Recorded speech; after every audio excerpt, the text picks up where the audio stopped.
So in the previous video we started integration. We understood the concept that the integration is the reverse of differentiation. We are adding all the dx to get the original function. Now let us understand this concept a bit more by using an example.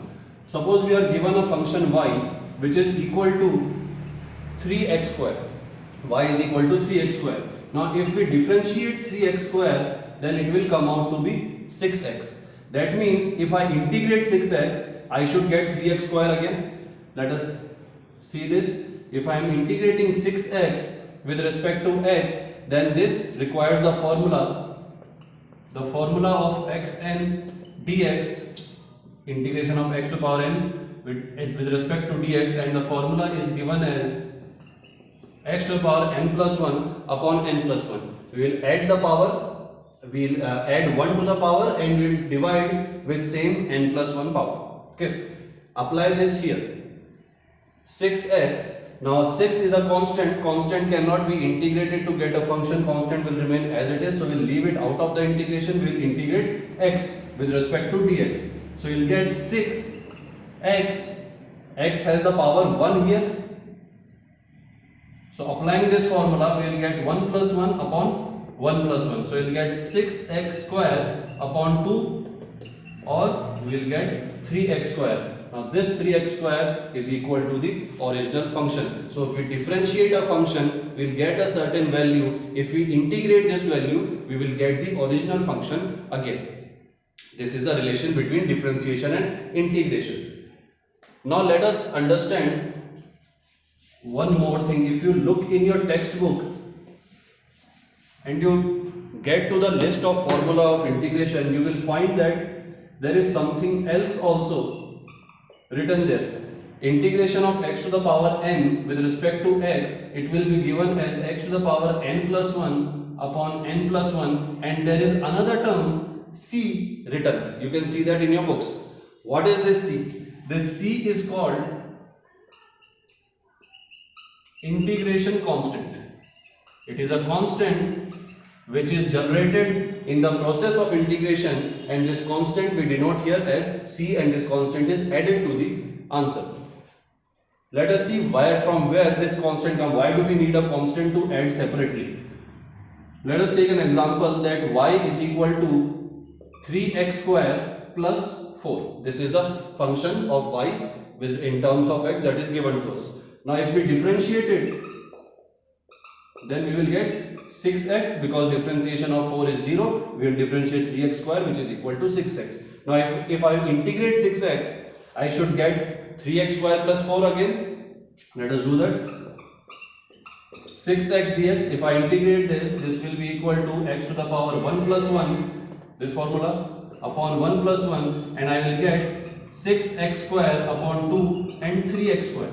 Now if you look carefully, I got the first term correct,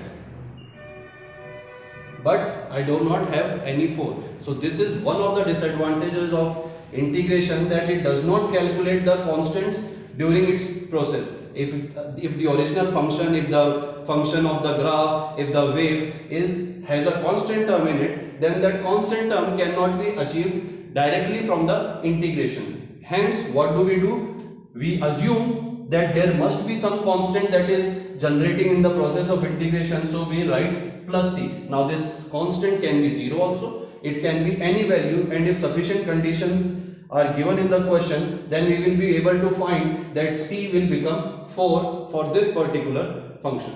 So we always add c here. So in any function, in any formula of integration, always remember to add plus c. What is the value of c? That is a separate matter that depends on the conditions given to us. But here, to complete the notation, to complete the formula, we always add plus c.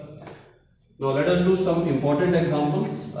First I will tell you some formula, important formula, and later I will give you the complete list of formula also. Here I am writing only those formula which we use in physics a lot of time.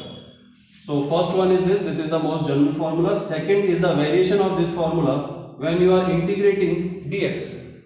Now dx we have, but what are we integrating? There is nothing to integrate here. Here we are integrating x to the power n with respect to dx. But what are we integrating here with respect to dx? So this formula can be changed a little bit to understand. This I can write as 1 dx, dx multiplied by 1 will be 1, so I can write it 1 dx. 1 can be written as x to the power 0 dx.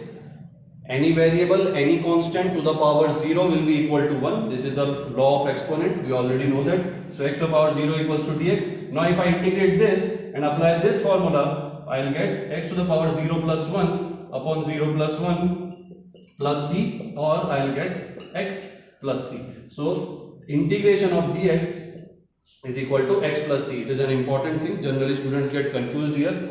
So this is how you do it. Another important formula that we have is the integration of 1 by x dx. This is also used a lot in physics. The formula for this is log x to the base e plus c. Take an trigonometric function sin x. Integration of sin x with respect to x. This is equal to cos x plus c. Don't forget to add c. Integration of cos x is minus sin x. So I'll give you a complete list of formula, and you will see that the formula of differentiation integration of many functions are similar. They are not exactly equal, but they are similar. So it becomes easier to memorize these formula, and you have to memorize these formula anyway. So the best way of memorization is use them in the questions so that you become used to them and the answer comes to you automatically.